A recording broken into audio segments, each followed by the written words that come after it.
ಹೇಗಿದ್ರಿಯಲ್ಲ, futures and options trading ಕೋರ್ಸ್ನ ಇನ್ನೊಂದು ವೀಡಿಯೋಕ್ಕೆ welcome. ಇವತ್ತಿನ ಈ ವಿಡಿಯೋದಲ್ಲಿ ನಾನು ಕ್ಲಿಯರಿಂಗ್ ಕಾರ್ಪೊರೇಷನ್ ಬಗ್ಗೆ ಡಿಸ್ಕಸ್ ಮಾಡ್ತೀನಿ. ಅದರ ಜೊತೆಗೆ ನಾವು ನಮ್ಮ ಟ್ರೇಡ್ಗಳು ಯಾವ ರೀತಿ ಸೆಟಲ್ ಆಗುತ್ತೆ ಅನ್ನೋದ್ರ ಬಗ್ಗೆ ನೋಡೋಣ. ಇಲ್ಲಿ ವಿಡಿಯೋವನ್ನು ಶುರು ಮಾಡೋದಕ್ಕಿಂತ ಮುಂಚೆ ನಾನೇನು ಡಿಸ್ಕಸ್ ಮಾಡ್ತೀನಿ ಇದು ಕೇವಲ ಎಜುಕೇಷನಲ್ ಪರ್ಪಸ್ಗೆ ಮಾತ್ರ, ಯಾವುದೇ ರೀತಿಯ ರೆಕಮೆಂಡೇಷನ್ ಅಲ್ಲ. ಈ ಒಂದು ಕೋರ್ಸ್ ಕಂಪ್ಲೀಟಾಗಿ ಫ್ರೀ ಆಗಿರುತ್ತೆ. ನೀವು ನನ್ನ ವೀಡಿಯೋಸ್ಗಳನ್ನು ಲೈಕ್ ಮತ್ತು ಶೇರ್ ಮಾಡೋದ್ರ ಮೂಲಕ, ಹಾಗೆ ನನ್ನ ಚಾನಲ್ಗೆ ಸಬ್ಸ್ಕ್ರೈಬ್ ಮಾಡೋದ್ರ ಮೂಲಕ ಸಪೋರ್ಟನ್ನು ಮಾಡಬಹುದು. ಸೊ ಇಲ್ಲಿ ಫಸ್ಟ್ ನಾವು ಡಿಸ್ಕಸ್ ಮಾಡೋದು ಯಾವುದ್ರ ಬಗ್ಗೆ ಅಂತ ಕೇಳಿದರೆ ಕ್ಲಿಯರಿಂಗ್ ಕಾರ್ಪೊರೇಷನ್ ಬಗ್ಗೆ. ಸೊ ಫಸ್ಟ್ ಆಫ್ ಆಲ್ ಈ ಕ್ಲಿಯರಿಂಗ್ ಕಾರ್ಪೊರೇಷನ್ನ ಅಗತ್ಯ ಏನಿದೆ ಅಂತ ಹೇಳಿ. ಸೊ ನಾವು ಸ್ಟಾಕ್ ಮಾರ್ಕೆಟಲ್ಲಿ ಯಾವುದೇ ಒಂದು ಆ್ಯಸೆಟನ್ನು, ಯಾವುದೇ ಒಂದು ಇನ್ಸ್ಟ್ರೂಮೆಂಟನ್ನು ಬೈ ಅಥವಾ ಸೆಲ್ ಮಾಡಬೇಕಂದ್ರೆ ನಮ್ಮ ಎಗೇನ್ಸ್ಟ್ ಪೊಸಿಷನನ್ನು ತಗೊಳ್ಳಿಕ್ಕೆ ಇನ್ನೊಬ್ಬರು ಬೇಕಾಗತ್ತೆ. ಅಂದರೆ ನಾನು ಬೈ ಮಾಡಬೇಕಂದ್ರೆ ಇನ್ಯಾರೋ ಒಬ್ಬರು ನನಗೆ ಸೆಲ್ ಮಾಡಿರಬೇಕಾಗತ್ತೆ. ಅದೇ ರೀತಿ ನಾನು ಸೆಲ್ ಮಾಡಬೇಕಂದ್ರೆ ಇನ್ಯಾರೋ ಒಬ್ಬರು ನನ್ನಿಂದ ಬೈ ಮಾಡಬೇಕಾಗತ್ತೆ. ಅದೇ ಒಂದು ವೇಳೆ ನಾವು ಬೈಯರ್ ಮತ್ತು ಸೆಲ್ಲರ್ ನಮ್ಮ ಟ್ರೇಡನ್ನು ಪರಸ್ಪರ ಸೆಟಲ್ ಮಾಡ್ಕೊಳ್ಳೋದಾದರೆ ಇಲ್ಲಿ ನಮ್ಮಿಬ್ಬರಿಗೂ ಸಹ ಇನ್ನೊಬ್ಬರ ಮೇಲೆ ನಂಬಿಕೆ ಇರುವ ಸಾಧ್ಯತೆ ಕಡಿಮೆ. ಯಾಕಂದರೆ ನಾನೇನು ಬೈ ಮಾಡ್ತಾಯಿದ್ದೀನಿ, ನನಗೆ ಸೆಲ್ಲರ್ ಯಾರು ಅಂತ ಗೊತ್ತಿರೋದಿಲ್ಲ. ಅದೇ ರೀತಿ ಸೆಲ್ ಯಾರು ಮಾಡ್ತಾಯಿದ್ದಾರೆ ಅವರಿಗೆ ಬೈಯರ್ ಯಾರು ಅಂತ ಗೊತ್ತಿರೋದಿಲ್ಲ. ಸೊ ಹಾಗಾಗಿ ನಮ್ಮಿಬ್ಬರಿಗೂ ಸಹ ನಮ್ಮ ಟ್ರೇಡ್ ಏನಿದೆ ನಾವು ಮಾಡಿದ್ದು ಅದು ಸರಿಯಾಗಿ ಸೆಟ್ಲ್ ಆಗುತ್ತೆ ಅನ್ನುವ ನಂಬಿಕೆ ಇರೋದಿಲ್ಲ. ಸೊ ಈ ಒಂದು ಕಾರಣಕ್ಕೆ ಟ್ರೇಡರ್ಸ್ಗಳಿಗೆ ಅವರು ಏನು ಟ್ರೇಡ್ ಮಾಡ್ತಾರೆ ಆ ಒಂದು ಟ್ರೇಡ್ಗಳು ಸರಿಯಾಗಿ ಸೆಟಲ್ ಆಗುತ್ತೆ ಅನ್ನುವ ಗ್ಯಾರಂಟಿಯನ್ನು ಕೊಡೋದಕ್ಕೆ ಒಂದು ಎಂಟಿಟಿಯನ್ನು ಕ್ರಿಯೇಟ್ ಮಾಡಲಾಗಿದೆ. ಅದನ್ನು ನಾವು ಕ್ಲಿಯರಿಂಗ್ ಕಾರ್ಪೊರೇಷನ್ ಅಂತ ಹೇಳ್ತೀವಿ. ಪ್ರತಿಯೊಂದು ಎಕ್ಸ್ಚೇಂಜ್ಗೂ ಸಹ ಒಂದು ಕ್ಲಿಯರಿಂಗ್ ಕಾರ್ಪೊರೇಷನ್ ಅಂತ ಇರುತ್ತೆ. ಇದು ಟ್ರೇಡರ್ಗಳು ಏನೊಂದು ಟ್ರೇಡನ್ನು ಮಾಡಿದ್ದಾರೆ ಆ ಟ್ರೇಡ್ಗಳನ್ನು ಸರಿಯಾಗಿ ಸೆಟಲ್ ಮಾಡುತ್ತೆ. ಸಪೋಸ್ ನಾನು ಬೈ ಮಾಡಿದರೆ ನನ್ನಿಂದ ಹಣವನ್ನು ತಗೊಳ್ಳೋದು, ಅದೇ ರೀತಿ ಯಾರು ಸೆಲ್ ಮಾಡಿದಾರೋ ಅವರಿಗೆ ಹಣವನ್ನು ಕೊಟ್ಟು ಅವರಿಂದ ಅವರು ಸೆಲ್ ಮಾಡಿರೋ ಆ್ಯಸೆಟನ್ನು ತಗೊಂಡು ಬೈಯರ್ಗೆ ಕೊಡುವ ಕೆಲಸವನ್ನು ಈ ಕ್ಲಿಯರಿಂಗ್ ಕಾರ್ಪೊರೇಷನ್ ಮಾಡುತ್ತೆ. ಒಂದು ರೀತಿಯಲ್ಲಿ ಇದು ಮಾರ್ಕೆಟ್ ಪಾರ್ಟಿಸಿಪೆಂಟ್ಸ್ಗೆ ಅವರೇನು ಟ್ರೇಡ್ ಮಾಡ್ತಾರೆ ಅದು ಪ್ರಾಪರಾಗಿ ಸೆಟ್ಲ್ ಆಗುತ್ತೆ ಅನ್ನುವ ಒಂದು ಗ್ಯಾರಂಟಿಯನ್ನು ಕೊಡುತ್ತೆ. ಪ್ರತಿಯೊಂದು ಎಕ್ಸ್ಚೇಂಜಿಗೂ ಸಹ ಒಂದು ಕ್ಲಿಯರಿಂಗ್ ಕಾರ್ಪೊರೇಷನ್ ಇದ್ದಾವೆ. ಫಾರ್ ಎಕ್ಸಾಂಪಲ್ ನಾನು NSE ಬಗ್ಗೆ ಹೇಳೋದಾದರೆ NSE ಕ್ಲಿಯರಿಂಗ್ ಲಿಮಿಟೆಡ್ ಅಂತ ಇದೆ. ಅದೇ ರೀತಿ ನಾನು BSE ಬಗ್ಗೆ ಹೇಳೋದಾದರೆ ಇಂಡಿಯನ್ ಕ್ಲಿಯರಿಂಗ್ ಕಾರ್ಪೊರೇಷನ್ ಲಿಮಿಟೆಡ್ ಅಂತ ಇದೆ. ಅದೇ ರೀತಿ MCXಗೆ ನ್ಯಾಷನಲ್ ಕಮಾಡಿಟಿ ಕ್ಲಿಯರಿಂಗ್ ಲಿಮಿಟೆಡ್ ಅಂತ ಇದೆ. ಸೊ ಈ ಎಲ್ಲ ಕ್ಲಿಯರಿಂಗ್ ಕಾರ್ಪೊರೇಷನ್ಗಳು ಟ್ರೇಡ್ಗಳು ಸರಿಯಾಗಿ ಸೆಟ್ಲ್ ಆಗುವ ಹಾಗೆ ನೋಡ್ಕೊಳ್ಳುತ್ತೆ. ಇದರಿಂದಾಗಿ ನಾವು ಟ್ರೇಡ್ ಮಾಡುವಾಗ ಒಂದು ವೇಳೆ ನಮ್ಮ ಆರ್ಡರ್ಗಳು ಮ್ಯಾಚ್ ಆಗಿ ಒಂದು ಟ್ರೇಡ್ ಆಯಿತು ಅಂತ ಆದರೆ ನಮ್ಮ ಟ್ರೇಡ್ ಸೆಟ್ಲ್ ಆಗೋದ್ರ ಬಗ್ಗೆ ನಾವು ವರಿ ಮಾಡ್ಕೋಬೇಕಾಗಿಲ್ಲ. ಸಪೋಸ್ ನಾನು ಒಂದು ಆ್ಯಸೆಟನ್ನು ಬೈ ಮಾಡಿದರೆ ಸೆಲ್ಲರ್ ಏನಾದರೂ ಕೊಡದೇ ಇದ್ದರೆ ಅನ್ನುವ ಭಯ ನನಗೆ ಇರಬೇಕಾದ ಅಗತ್ಯ ಇಲ್ಲ. ಅದೇ ರೀತಿ ಸೆಲ್ಲರ್ಗೆ ಬೈಯರ್ ಹಣ ಕೊಡ್ತಾರೆ ಇಲ್ವ ಅನ್ನುವ ಭಯ ಸಹ ಇರಬೇಕಾಗಿಲ್ಲ. ಯಾಕಂದರೆ ನಮ್ಮ ಟ್ರೇಡ್ಗಳನ್ನು ಸೆಟಲ್ ಮಾಡುವ ಕೆಲಸವನ್ನು ಕ್ಲಿಯರಿಂಗ್ ಕಾರ್ಪೊರೇಷನ್ ಮಾಡುತ್ತೆ. ಒಂದು ರೀತಿ ಇದು ನಮ್ಮಿಬ್ಬರ ನಡುವೆ ಬ್ರಿಡ್ಜ್ ರೀತಿ, ಒಂದು ಮಿಡಲ್ ಮ್ಯಾನ್ ರೀತಿ ಕೆಲಸ ಮಾಡುತ್ತೆ. ಎಕ್ಸಾಂಪಲ್ಗಂತ ನೋಡಬೇಕಾದ್ರೆ ಸಪೋಸ್ ನಾನೊಂದು ಸ್ಟಾಕನ್ನು ಬೈ ಮಾಡ್ತಾಯಿದ್ದೀನಿ ಅಂತ ಇಟ್ಕೊಳ್ಳೋಣ. ಸೊ ಎಕ್ಸ್ಚೇಂಜ್ ಏನು ಮಾಡುತ್ತೆ, ನಮ್ಮ ಆರ್ಡರ್ಗಳನ್ನು ಮ್ಯಾಚ್ ಮಾಡುವ ಕೆಲಸವನ್ನು ಮಾಡುತ್ತೆ. ಸಪೋಸ್ ನಾನು 100 ರೂಪಾಯಿಗೆ ಒಂದು ಸ್ಟಾಕನ್ನು ಬೈ ಮಾಡಬೇಕು ಅಂತ ಆರ್ಡ್ರನ್ನು ಪ್ಲೇಸ್ ಮಾಡಿದರೆ ಅದಕ್ಕೆ ಮ್ಯಾಚ್ ಆಗುವ ಒಂದು ಸೆಲ್ಲರ್ ಆರ್ಡರ್ ಇದ್ದರೆ ಎಕ್ಸ್ಚೇಂಜ್ ಈ ಒಂದು ಆರ್ಡರ್ಗಳನ್ನು ಮ್ಯಾಚ್ ಮಾಡುತ್ತೆ. ಈ ಒಂದು ಆರ್ಡರ್ ಮ್ಯಾಚ್ ಆದಾಗ ನಾವು ಇದನ್ನು ಒಂದು ಟ್ರೇಡ್ ಅಂತ ಹೇಳ್ಬೋದು. ಸೊ ಟ್ರೇಡ್ ಆದ ನಂತರ ಇದನ್ನು ಸೆಟಲ್ ಮಾಡುವ ಕೆಲಸವನ್ನು ಕ್ಲಿಯರಿಂಗ್ ಕಾರ್ಪೊರೇಷನ್ ಮಾಡುತ್ತೆ. ಸೊ ಇದೇನು ಮಾಡುತ್ತೆ ಅಂದರೆ ಬೈಯರ್ಸಿಂದ ಹಣವನ್ನು ತಗೊಳ್ಳುತ್ತೆ, ಆ ಹಣವನ್ನು ಸೆಲ್ಲರ್ಗೆ ಕೊಡುತ್ತೆ, ಸೆಲ್ಲರಿಂದ ಸ್ಟಾಕನ್ನು ತಗೊಳ್ಳುತ್ತೆ, ಅದನ್ನು ಬೈಯರ್ ಅಕೌಂಟ್ಗೆ ಕ್ರೆಡಿಟ್ ಮಾಡುತ್ತೆ. ಸೊ ಇಲ್ಲಿ ನಾನು ಬೈ ಮಾಡ್ತಾಯಿದ್ದೀನಿ, ನನಗೆ ಒಂದು ಸಲ ನನ್ನ ಟ್ರೇಡ್ ಇಲ್ಲಿ ಎಕ್ಸಿಕ್ಯೂಟ್ ಆಯಿತು ಅಂತ ಗೊತ್ತಾದ ನಂತರ ನಾನು ಭಯಪಡಬೇಕಾದ ಅಗತ್ಯ ಇಲ್ಲ. ನನಗೆ ಸ್ಟಾಕ್ ಸಿಗುತ್ತೆ ಅನ್ನುವ ಗ್ಯಾರಂಟಿ ಕ್ಲಿಯರಿಂಗ್ ಕಾರ್ಪೊರೇಷನಿಂದ ಇರುತ್ತೆ. ಅದೇ ರೀತಿ ಸೆಲ್ಲರ್ಗೂ ಸಹ ಹಾಗೆ, ಒಂದು ಸಲ ಇಲ್ಲಿ ಟ್ರೇಡ್ ಎಕ್ಸಿಕ್ಯೂಟ್ ಆಯ್ತಂದರೆ ಅವರಿಗೆ ಹಣ ಸಿಗುತ್ತೆ ಅನ್ನೋ ಗ್ಯಾರಂಟಿ ಕ್ಲಿಯರಿಂಗ್ ಕಾರ್ಪೊರೇಷನಿಂದ ಇರುತ್ತೆ. ಸೊ ಇಲ್ಲಿ ನಾನು ಬೈಯರ್ ಬಗ್ಗೆ ಹೇಳಬೇಕಂದ್ರೆ ಸಪೋಸ್ ಬೈಯರ್ ಹತ್ರ ಅಮೌಂಟ್ ಇಲ್ಲ ಅಂದರೆ ಬ್ರೋಕರ್ ಅವರಿಗೆ ಆರ್ಡ್ರನ್ನು ಪ್ಲೇಸ್ ಮಾಡಲಿಕ್ಕೆ ಬಿಡುವುದಿಲ್ಲ. ಸೊ ಅವರು ಬೈ ಮಾಡಲಿಕ್ಕೆ ಸಾಧ್ಯ ಆಗೋದಿಲ್ಲ. ಒಂದು ವೇಳೆ ಸೆಲ್ಲರ್ ಏನಾದರೂ ಒಂದು ಸ್ಟಾಕನ್ನು ಸೆಲ್ ಮಾಡಿ ಅವರ ಬಳಿ ಸ್ಟಾಕನ್ನು ಡೆಲಿವರಿ ಕೊಡಲಿಕ್ಕೆ ಆ ಸ್ಟಾಕ್ ಇಲ್ಲ ಅಂತ ಆದರೆ, ಶೇರ್ಗಳು ಇಲ್ಲ ಅಂತ ಆದರೆ ಆ ಒಂದು ಸಿಚುವೇಷನಲ್ಲಿ ಅವರಿಗೆ ಫೈನನ್ನು ಹಾಕಲಾಗುತ್ತೆ. ನಂತರ ಓಪನ್ ಆಕ್ಷನಲ್ಲಿ ಶೇರ್ಗಳನ್ನು ಯಾರಾದರೂ ಸೆಲ್ ಮಾಡಲಿಕ್ಕೆ ರೆಡಿ ಇದ್ದರೆ ಅವರಿಂದ ತಗೊಂಡು ಅದನ್ನು ಬೈಯರ್ಗೆ ಕೊಡಲಾಗುತ್ತೆ. ಒಂದು ವೇಳೆ ಆಗಲೂ ಸಹ ಶೇರ್ಗಳು ಸಿಗದೇ ಇದ್ದರೆ ಬೈಯರ್ ಏನು ಹಣವನ್ನು ಕೊಟ್ಟಿದ್ದಾರೋ ಅದನ್ನು ಅವರಿಗೆ ವಾಪಸ್ ಕೊಡಲಾಗುತ್ತೆ. ಒಂದು ವೇಳೆ ಸೆಲ್ಲರ್ ಅವರ ಬಳಿ ಇಲ್ಲದೆ ಇರೋ ಶೇರನ್ನು ಸೆಲ್ ಮಾಡಿದರೆ, ಅಂದರೆ ಶೇರನ್ನು ಡೆಲಿವರಿ ಕೊಡಲಿಕ್ಕೆ ಅವರಿಗೆ ಸಾಧ್ಯ ಆಗದೇ ಇದ್ದರೆ ಆಗ ಸೆಲ್ಲರ್ಗೆ ಫೈನನ್ನು ಸಹ ಹಾಕಲಾಗುತ್ತೆ.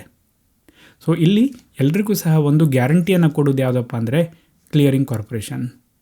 ಸೊ ಹಾಗಾಗಿ ನಾವು ಸ್ಟಾಕ್ ಮಾರ್ಕೆಟಲ್ಲಿ ಯಾವುದೇ ಒಂದು ಭಯ ಇಲ್ಲದೆ ನಾವು ಟ್ರೇಡನ್ನು ಮಾಡ್ಬೋದು. ಇನ್ನು ನೆಕ್ಸ್ಟ್ ನಾನು ಡಿಸ್ಕಸ್ ಮಾಡಲಿಕ್ಕೆ ಹೊರಟಿರೋದು, ಒಂದು ವೇಳೆ ನಾನು ಫ್ಯೂಚರ್ ಕಾಂಟ್ರಾಕ್ಟನ್ನು ಟ್ರೇಡ್ ಮಾಡಿದರೆ ಯಾವ ರೀತಿ ಅದು ಸೆಟ್ಲ್ ಆಗುತ್ತೆ ಅಂತ ಹೇಳಿ. ಇದನ್ನು ಅರ್ಥ ಮಾಡ್ಕೊಳ್ಳೋದು ಸ್ವಲ್ಪ ಇಂಪಾರ್ಟೆಂಟ್ ಆಗುತ್ತೆ. ಸೊ ಇಲ್ಲಿ ನಾನೇನು ಇಮ್ಯಾಜಿನ್ ಮಾಡ್ತಾ ಇದ್ದೀನಿ ಅಂದರೆ, ಒಂದು 4 ಜನ ಟ್ರೇಡರ್ಗಳು ಇದ್ದಾರೆ ಅಂತ ಅನ್ಕೋತಾ ಇದ್ದೀನಿ. ಸೊ ಇಲ್ಲಿ ಪ್ರತಿಯೊಬ್ಬ ಟ್ರೇಡರ್ಗೂ ಸಹ ಅವರ ಪೊಸಿಷನನ್ನು ಟ್ರ್ಯಾಕ್ ಮಾಡಿ ಅವರ ಪೊಸಿಷನ್ನಿನ ಏನೊಂದು P&L ಏನಿದೆ ಅದನ್ನು ಸೆಟಲ್ ಮಾಡುವ ಕೆಲಸವನ್ನು ಮಾಡಲಾಗುತ್ತೆ. ಸೊ ಫ್ಯೂಚರ್ಸ್ ಕಾಂಟ್ರಾಕ್ಟನ್ನು ಟ್ರೇಡ್ ಮಾಡಬೇಕಾದ್ರೆ ಬೈಯರ್ ಇರ್ಬೋದು ಅಥವಾ ಸೆಲ್ಲರ್ ಇರ್ಬೋದು, ಇವರಿಬ್ಬರಿಗೂ ಸಹ ದೊಡ್ಡ ಲಾಸ್ ಆಗುವ ಸಾಧ್ಯತೆ ಇರುತ್ತೆ. ಸೊ ಹಾಗಾಗಿ ಯಾರು ಫ್ಯೂಚರ್ಸನ್ನು ಟ್ರೇಡ್ ಮಾಡಬೇಕು ಅಂತ ಅಂದ್ಕೊಂಡಿದ್ದಾರೋ ಅವರ ಅಕೌಂಟಲ್ಲಿ ಒಂದು ಮಾರ್ಜಿನ್ ಅಮೌಂಟ್ ಇರಬೇಕಾಗುತ್ತೆ. ಆ ಮಾರ್ಜಿನ್ ಅಮೌಂಟ್ ಇದ್ದರೆ ಮಾತ್ರ ಅವರಿಗೆ ಫ್ಯೂಚರ್ ಕಾಂಟ್ರಾಕ್ಟನ್ನು ಬೈ ಅಥವಾ ಸೆಲ್ ಮಾಡಲಿಕ್ಕೆ ಅಲೋ ಮಾಡಲಾಗುತ್ತೆ. ಒಂದು ವೇಳೆ ಆ ಮಾರ್ಜಿನ್ ಅಕೌಂಟ್ ಇಲ್ಲ ಅಂದರೆ ಅವರು ಬೈ ಅಥವಾ ಸೆಲ್ ಮಾಡಲಿಕ್ಕೆ ಬಿಡೋದಿಲ್ಲ. ಸೊ ಇಲ್ಲಿ ನಾವು ಬೇಕಾದರೆ ಫ್ಯೂಚರ್ ಕಾಂಟ್ರಾಕ್ಟನ್ನು ಬೈ ಮಾಡ್ಬೋದು ಅಥವಾ ಸೆಲ್ ಮಾಡ್ಬೋದು. ಸೊ ನಾನಿಲ್ಲಿ ಏನು ಅನ್ಕೋತಾ ಇದ್ದೀನಿ ಅಂದರೆ, ಇಲ್ಲಿ ಈ ಒಬ್ಬ ಟ್ರೇಡರ್ 2 ಕಾಂಟ್ರಾಕ್ಟನ್ನು ಬೈ ಮಾಡಿದ್ದಾರೆ, ಇವರು 2 ಕಾಂಟ್ರಾಕ್ಟನ್ನು ಸೆಲ್ ಮಾಡಿದ್ದಾರೆ, ಇವರು 1 ಕಾಂಟ್ರಾಕ್ಟನ್ನು ಬೈ ಮಾಡಿದ್ದಾರೆ, ಇವರು 1 ಕಾಂಟ್ರಾಕ್ಟನ್ನು ಸೆಲ್ ಮಾಡಿದ್ದಾರೆ ಅಂತ ಅನ್ಕೋತಾ ಇದ್ದೀನಿ. ಸೊ ಪ್ರತಿಯೊಬ್ಬ ಟ್ರೇಡರು ಸಹ ಅವರ ಪೊಸಿಷನ್ ಏನಿದೆ ಅದಕ್ಕೆ ಅನುಗುಣವಾಗಿ ಏನೊಂದು ಮಾರ್ಜಿನ್ ಅಮೌಂಟ್ ಅವರ ಬಳಿ ಇರಬೇಕು, ಅದನ್ನು ಮೇಂಟೈನ್ ಮಾಡಬೇಕಾಗತ್ತೆ. ಇಲ್ಲಿ ಫ್ಯೂಚರ್ಸ್ ಟ್ರೇಡಿಂಗ್ನಲ್ಲಿ ಯಾವ ರೀತಿ ಸೆಟಲ್ಮೆಂಟ್ ಆಗುತ್ತೆ ಅಂದರೆ, ಇದನ್ನು ನಾವು ಮಾರ್ಕ್ ಟು ಮಾರ್ಕೆಟ್ ಅಂತ ಹೇಳ್ತೀವಿ. ಪ್ರತಿದಿನ ಸಂಜೆ ಏನೊಂದು ಕ್ಲೋಸಿಂಗ್ ಪ್ರೈಸ್ ಇರುತ್ತೆ ಆ ಒಂದು ಆ್ಯಸೆಟ್ ಇದ್ದು, ಅದನ್ನು ಬಳಸ್ಕೊಂಡು ಪ್ರಾಫಿಟ್ ಮತ್ತು ಲಾಸನ್ನು ಕ್ಯಾಲ್ಕುಲೇಟ್ ಮಾಡಿ ಅದನ್ನು ಸೆಟಲ್ ಮಾಡಲಾಗುತ್ತೆ. ಸಪೋಸ್ ಇಲ್ಲಿ ನಾನೇನು ಫ್ಯೂಚರ್ ಕಾಂಟ್ರಾಕ್ಟನ್ನು ಬೈ ಮಾಡಿದ್ದೀನಿ, ಸಪೋಸ್ ನಾನು ಅದನ್ನು ಓಪನ್ ಆಗಿ ಇಟ್ಕೊಂಡಿದ್ದೀನಿ, ಇವತ್ತೇ ಅದನ್ನು ಕ್ಲೋಸ್ ಮಾಡಿಲ್ಲ ಅಂತ ಅಂದ್ಕೊಳ್ಳೋಣ. ನಾನು ಇದನ್ನು ಮಲ್ಟಿಪಲ್ ಡೇಸ್ಗೆ ಕ್ಯಾರಿ ಮಾಡ್ತಾ ಇದ್ದೀನಿ ಅಂತ ಅನ್ಕೋತಾ ಇದ್ದೀನಿ ಈ ಒಂದು ಎಕ್ಸಾಂಪಲಲ್ಲಿ. ಸೊ ಈ ಒಂದು ಸಿಚುವೇಷನಲ್ಲಿ ಪ್ರತಿದಿನ ಸಂಜೆ ಏನೊಂದು ಕ್ಲೋಸಿಂಗ್ ಪ್ರೈಸ್ ಇರುತ್ತೆ ಅದನ್ನು ತಗೊಂಡು ಪ್ರಾಫಿಟ್ ಅಥವಾ ಲಾಸನ್ನು ಕ್ಯಾಲ್ಕುಲೇಟ್ ಮಾಡಲಾಗುತ್ತೆ. ನಾನಿಲ್ಲಿ ಇವರಿಗೆ ಪ್ರಾಫಿಟ್ ಆಯಿತು, ಇವರಿಗೆ ಲಾಸ್ ಆಯಿತು, ಇವರಿಗೆ ಪ್ರಾಫಿಟ್ ಆಯಿತು, ಇವರಿಗೆ ಲಾಸ್ ಆಯಿತು ಅಂತ ಅನ್ಕೋತೀನಿ. ಸೊ ಯಾರಿಗೆ ಪ್ರಾಫಿಟ್ ಆಗಿರುತ್ತೋ ಅವರ ಪ್ರಾಫಿಟ್ ಅಮೌಂಟನ್ನು ಅವರ ಅಕೌಂಟ್ಗೆ ಕ್ರೆಡಿಟ್ ಮಾಡಲಾಗುತ್ತೆ. ಅದೇ ರೀತಿ ಯಾರಿಗೆ ಲಾಸ್ ಆಯಿತೋ ಆ ಒಂದು ಅಮೌಂಟನ್ನು ಅವರ ಅಕೌಂಟಿಂದ ಡೆಬಿಟ್ ಮಾಡಲಾಗುತ್ತೆ. ಸೊ ಈ ರೀತಿ ಪ್ರತಿಯೊಬ್ಬ ಟ್ರೇಡರ್ಗೂ ಸಹ ಮಾಡಲಾಗುತ್ತೆ. ಪ್ರತಿದಿನದ ಕೊನೆಯಲ್ಲಿ ಕ್ಲೋಸಿಂಗ್ ಪ್ರೈಸನ್ನು ಬಳಸ್ಕೊಂಡು ಪ್ರಾಫಿಟ್ ಆ್ಯಂಡ್ ಲಾಸನ್ನು ಕ್ಯಾಲ್ಕುಲೇಟ್ ಮಾಡಿ ಅದನ್ನು ಸೆಟಲ್ ಮಾಡಲಾಗುತ್ತೆ. ಇದನ್ನು ನಾವು ಮಾರ್ಕ್ ಟು ಮಾರ್ಕೆಟ್ ಸೆಟಲ್ಮೆಂಟ್ ಅಂತ ಹೇಳ್ತೀವಿ. ಇಲ್ಲಿ ಒಂದು ವಿಷಯ ನಾವು ಏನು ಅರ್ಥ ಮಾಡ್ಕೋಬೇಕು ಅಂದರೆ, ಸಪೋಸ್ ನಾವು ಫ್ಯೂಚರ್ಸಲ್ಲಿ ಟ್ರೇಡ್ ಮಾಡೋದಾದರೆ ನಮ್ಮ ಪೊಸಿಷನ್ಗೆ ಏನೊಂದು ಮಾರ್ಜಿನ್ ಅಮೌಂಟ್ ಅಗತ್ಯ ಇದೆಯೋ ಅದನ್ನು ಮೇಂಟೈನ್ ಮಾಡೋದ್ರ ಬಗ್ಗೆ ನಾವು ಗಮನವನ್ನು ಕೊಡಬೇಕಾಗತ್ತೆ.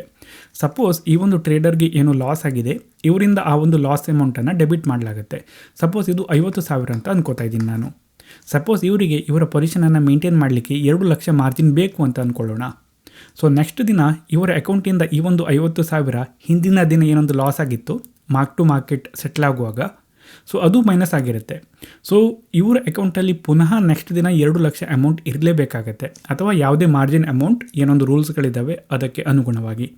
ಒಂದು ವೇಳೆ ಮಾರ್ಜಿನ್ ಅಮೌಂಟ್ ಇಲ್ಲ ಅಂದರೆ ಬ್ರೋಕರ್ ರಿಯಲ್ ಟೈಮಲ್ಲಿ ಅದನ್ನು ಟ್ರ್ಯಾಕ್ ಮಾಡಿ ಅವರಿಗೆ ನೋಟಿಫೈ ಮಾಡ್ತಾರೆ. ಒಂದು ವೇಳೆ ಅವರು ಆ ಒಂದು ಮಾರ್ಜಿನ್ ಅಮೌಂಟನ್ನು ಆ್ಯಡ್ ಮಾಡಲಿಕ್ಕೆ ಸಾಧ್ಯ ಆಗದೇ ಇದ್ದರೆ ಅವರ ಪೊಸಿಷನನ್ನು ಸ್ಕ್ವೇರ್ ಆಫ್ ಮಾಡಲಾಗುತ್ತೆ, ಅಂದರೆ ಅದನ್ನು ಎಕ್ಸಿಟ್ ಮಾಡಲಾಗುತ್ತೆ. ಸೊ ಈ ಒಂದು ರೀತಿಯ ಫೇಲ್ ಸೇಫ್ ಮೆಕ್ಯಾನಿಸಮ್ ಇರೋ ಕಾರಣಕ್ಕೆ ಇಲ್ಲಿ ಎಲ್ಲ ಪ್ರಾಸೆಸ್ ಸ್ಮೂತಾಗಿ ನಡೆಯುತ್ತೆ. ಸೊ ಒಂದಿಷ್ಟು ಚೆಕ್ಸ್ಗಳು ಇದ್ದಾವೆ, ಅವುಗಳು ಈ ಸಿಸ್ಟಮ್ ಕಂಟಿನ್ಯೂಸ್ ಆಗಿ ಸ್ಮೂತಾಗಿ ರನ್ ಆಗುವ ಹಾಗೆ ನೋಡ್ಕೊಳ್ಳುತ್ತೆ. ಇಲ್ಲಿ ನಮ್ಮ ಬಳಿ ಸಫಿಷಿಯೆಂಟ್ ಮಾರ್ಜಿನ್ ಇಲ್ಲದೆ ಇರೋ ಸಿಚುವೇಷನನ್ನು ನಾವು ಮಾರ್ಜಿನ್ ಕಾಲ್ ಅಂತ ಹೇಳ್ತೀವಿ. ಒಂದು ವೇಳೆ ಈ ಸಿಚುವೇಷನ್ ಬಂದರೆ ನಾವು ಇಮ್ಮಿಡಿಯೇಟ್ಲಿ ಫಂಡ್ಸನ್ನು ಆ್ಯಡ್ ಮಾಡಬೇಕು, ಇಲ್ಲಾಂದರೆ ನಮ್ಮ ಪೊಸಿಷನ್ ಸ್ಕ್ವೇರ್ ಆಫ್ ಆಗಿ ಹೋಗುತ್ತೆ, ಅಂದರೆ ಕ್ಲೋಸ್ ಆಗುತ್ತೆ. ಸೊ ಆವಾಗ ಏನು ಪ್ರಾಫಿಟ್ ಅಥವಾ ಲಾಸ್ ಇರುತ್ತೋ ಅದು ನಮಗೆ ಆ ದಿನ ಸಂಜೆ ಕ್ರೆಡಿಟ್ ಆಗುತ್ತೆ ಅಥವಾ ಡೆಬಿಟ್ ಆಗುತ್ತೆ. ಇನ್ನೊಂದು ವಿಷಯ ಏನಪ್ಪ ಅಂದರೆ, ನಾವು ನಮ್ಮ ಫ್ಯೂಚರ್ ಕಾಂಟ್ರಾಕ್ಟ್ಗಳನ್ನು ಎಕ್ಸ್ಪೈರ್ ಆಗುವವರೆಗೆ ಇಟ್ಕೋಬೇಕಂತಿಲ್ಲ, ಮಧ್ಯದಲ್ಲಿ ಬೇಕಾದರೆ ಕ್ಲೋಸ್ ಸಹ ಮಾಡ್ಬೋದು. ಸೊ ಯಾವ ರೀತಿ ಕ್ಲೋಸ್ ಮಾಡ್ಬೋದು ಅಂದರೆ, ನಾನು ಬೈ ಮಾಡಿದರೆ ಅದನ್ನು ಸೆಲ್ ಮಾಡೋದ್ರ ಮೂಲಕ ಕ್ಲೋಸ್ ಮಾಡ್ಬೋದು. ಅದೇ ರೀತಿ ನೀವು ಸೆಲ್ ಮಾಡಿದರೆ ಅದನ್ನು ಬೈ ಮಾಡೋದ್ರ ಮೂಲಕ ಕ್ಲೋಸ್ ಮಾಡಬಹುದು. ದಿನದ ಅಂತ್ಯದಲ್ಲಿ ಏನೊಂದು P&L ಇರುತ್ತೆ ಅದನ್ನು ಸೆಟಲ್ ಮಾಡಲಾಗುತ್ತೆ. ಒಂದು ವೇಳೆ ನೀವು ಆ ಒಂದು ಕಾಂಟ್ರಾಕ್ಟನ್ನು ಎಕ್ಸ್ಪೈರ್ ಆಗುವವರೆಗೆ ಇಟ್ಕೊಂಡಿದ್ರೆ ನಿಮ್ಮ ಕಾಂಟ್ರಾಕ್ಟ್ಗೆ ಅನುಗುಣವಾಗಿ ಏನೊಂದು ಅಬ್ಲಿಗೇಷನ್ ಇರುತ್ತೋ ಅದನ್ನು ಫುಲ್ಫಿಲ್ ಮಾಡಬೇಕಾಗಿ ಬರುತ್ತೆ. ಸ್ಟಾಕ್ಸ್ ಅಥವಾ ಕಮಾಡಿಟಿಯಲ್ಲಿ ನೀವು ಡೆಲಿವರಿಯನ್ನು ತಗೋಬೇಕಾಗತ್ತೆ ಅಥವಾ ಡೆಲಿವರಿಯನ್ನು ಕೊಡಬೇಕಾಗತ್ತೆ. ಅದೇ ಇಂಡೆಕ್ಸ್ ಫ್ಯೂಚರ್ಸ್ ಆ್ಯಂಡ್ ಆಪ್ಷನ್ಸಲ್ಲಿ ನಿಮಗೆ ಕ್ಯಾಶ್ ಸೆಟಲ್ಮೆಂಟ್ ಆಗುತ್ತೆ. ಸೊ ನೆಕ್ಸ್ಟ್ ನಾನು ಇಲ್ಲಿ ಮಾತಾಡಲಿಕ್ಕೆ ಹೊರಟಿರೋದು ಆಪ್ಷನ್ ಟ್ರೇಡಿಂಗ್ನ ಬಗ್ಗೆ. ಇಲ್ಲಿ ಫ್ಯೂಚರ್ ಟ್ರೇಡಿಂಗ್ನಲ್ಲಿ ಒಂದೇನಪ್ಪ ಅಂದರೆ ಯಾರು ಫ್ಯೂಚರ್ಸ್ ಕಾಂಟ್ರಾಕ್ಟನ್ನು ಬೈ ಮಾಡ್ತಾರೆ ಅಥವಾ ಸೆಲ್ ಮಾಡ್ತಾರೆ ಅವರಿಬ್ಬರಿಗೂ ಸಹ ದೊಡ್ಡ ಲಾಸ್ ಆಗುವ ಸಾಧ್ಯತೆ ಇರುತ್ತೆ. ಅದೇ ನಾವು ಆಪ್ಷನ್ಸ್ ಟ್ರೇಡಿಂಗ್ನಲ್ಲಿ ನೋಡೋದಾದರೆ ಇಲ್ಲಿ ಯಾರು ಆಪ್ಷನ್ ಸೆಲ್ ಮಾಡಿದಾರೋ ಅವರಿಗೆ ಮಾತ್ರ ದೊಡ್ಡ ಲಾಸ್ ಆಗುವ ಅಂದರೆ ಅನ್ಲಿಮಿಟೆಡ್ ಲಾಸ್ ಆಗುವ ಸಿಚುವೇಶನ್ ಇರಬಹುದು ಅಂತ ಹೇಳ್ಬೋದು. ಅದೇ ಆಪ್ಷನ್ ಕಾಂಟ್ರಾಕ್ಟನ್ನು ಯಾರು ಬೈ ಮಾಡಿದಾರೋ ಅವರಿಗೆ ಅವರೇನೊಂದು ಪ್ರೀಮಿಯಂ ಪೇ ಮಾಡಿರ್ತಾರೋ ಅದು ಮಾತ್ರ ಲಾಸ್ ಆಗುವುದು ಅಂತ ನಮಗೆ ಗೊತ್ತಿದೆ. ಸೊ ಇಲ್ಲಿ ಅಗೇನ್ ನಾನು ಒಂದು 4 ಜನ ಟ್ರೇಡರ್ಸ್ಗಳು ಇದ್ದಾರೆ ಅಂತ ಅನ್ಕೋತಾ ಇದ್ದೀನಿ. ಸೊ ಆಪ್ಷನ್ಸ್ ಕಾಂಟ್ರಾಕ್ಟ್ಗಳಿಗೆ ಯಾವ ರೀತಿ ವರ್ಕ್ ಆಗುತ್ತೆ ಅಂದರೆ ಯಾರು ಆಪ್ಷನ್ ಕಾಂಟ್ರಾಕ್ಟನ್ನು ಬೈ ಮಾಡಿರ್ತಾರೋ ಅವರಿಂದ ಏನೊಂದು ಪ್ರೀಮಿಯಂ ಅಮೌಂಟ್ ಇದೆಯೋ ಅದನ್ನು ಲಾಕ್ ಮಾಡಿ ಇಟ್ಕೊಳ್ಳಾಗುತ್ತೆ. ಸೊ ಈ ಒಂದು ಆಪ್ಷನ್ ಕಾಂಟ್ರಾಕ್ಟನ್ನು ಬೈ ಮಾಡಿದವರಿಗೆ ಆ ಒಂದು ಬೈ ಪೊಸಿಷನ್ಗೆ ಮಾರ್ಕ್ ಟು ಮಾರ್ಕೆಟ್ ಸೆಟಲ್ಮೆಂಟ್ ಇರುವುದಿಲ್ಲ, ದಿನದ ಅಂತ್ಯದಲ್ಲಿ ಸೆಟಲ್ಮೆಂಟ್ ಆಗೋದಿಲ್ಲ. ಬೈ ಆರ್ಡರ್ಸ್ಗಳಿಗೆ ಅವರು ಅವರ ಬೈ ಪೊಸಿಷನನ್ನು ಕ್ಲೋಸ್ ಮಾಡಿದ ನಂತರ ಸೆಟಲ್ಮೆಂಟ್ ಆಗುತ್ತೆ. ಅದೇ ಯಾರು ಆಪ್ಷನನ್ನು ಸೆಲ್ ಮಾಡಿರ್ತಾರೋ ಅವರಿಗೆ ಇಲ್ಲಿ ಅನ್ಲಿಮಿಟೆಡ್ ರಿಸ್ಕ್ ಆಗುವ ಸಾಧ್ಯತೆ ಇರುತ್ತೆ. ಸೊ ಈ ಒಂದು ಸಿಚುವೇಷನ್ನಲ್ಲಿ ಒಂದು ಅವರ ಅಕೌಂಟಲ್ಲಿ ಮಾರ್ಜಿನ್ ಅಮೌಂಟ್ ಇರಬೇಕಾಗಿರುತ್ತೆ.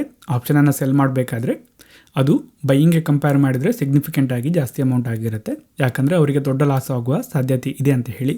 ಅದರ ಜೊತೆಗೆ ಆಪ್ಷನ್ ಸೆಲ್ ಪೊಸಿಷನ್ ಏನಿದೆ ಅವುಗಳಿಗೆ ಮಾರ್ಕ್ ಟು ಮಾರ್ಕೆಟ್ ಸೆಟಲ್ಮೆಂಟ್ ಮಾಡಲಾಗುತ್ತೆ. ಅಂದರೆ ದಿನದ ಕೊನೆಯಲ್ಲಿ ಏನೊಂದು ಕ್ಲೋಸಿಂಗ್ ಪ್ರೈಸ್ ಇದೆ ಅಥವಾ ಏನೊಂದು ಸೆಟಲ್ಮೆಂಟ್ ಪ್ರೈಸ್ ಇದೆ ಅದರ ಆಧಾರದಲ್ಲಿ ಪ್ರಾಫಿಟ್ ಅಥವಾ ಲಾಸನ್ನು ಕ್ಯಾಲ್ಕುಲೇಟ್ ಮಾಡಿ ಕ್ರೆಡಿಟ್ ಅಥವಾ ಡೆಬಿಟ್ ಮಾಡಲಾಗುತ್ತೆ ಆಪ್ಷನ್ ಕಾಂಟ್ರಾಕ್ಟನ್ನು ಸೆಲ್ ಮಾಡಿರೋ ಪೊಸಿಷನ್ಗಳಲ್ಲಿ. ಅದೇ ಆಪ್ಷನ್ ಬೈಯರ್ಗೆ ಮಾರ್ಕ್ ಟು ಮಾರ್ಕೆಟ್ ಸೆಟಲ್ಮೆಂಟ್ ಇರುವುದಿಲ್ಲ. ಸೊ ಇಲ್ಲಿ ಆಪ್ಷನ್ ಬೈಯರ್ ಒಂದು ಆಪ್ಷನ್ ಕಾಂಟ್ರಾಕ್ಟನ್ನು ಬೈ ಮಾಡಬೇಕಂದ್ರೆ ಫಸ್ಟ್ ಅವರು ಪ್ರೀಮಿಯಂ ಅಮೌಂಟನ್ನು ಪೇ ಮಾಡಲೇಬೇಕಾಗತ್ತೆ. ಸೊ ಅದು ಲಾಕ್ ಆಗಿರುತ್ತೆ. ಅದೇ ಆಪ್ಷನ್ ಸೆಲ್ಲರ್ಗೆ ಒಂದಿಷ್ಟು ಮಾರ್ಜಿನ್ ಅಮೌಂಟನ್ನು ಅವರು ತಮ್ಮ ಅಕೌಂಟಲ್ಲಿ ಮೇಂಟೈನ್ ಮಾಡಬೇಕಾಗಿ ಬರುತ್ತೆ.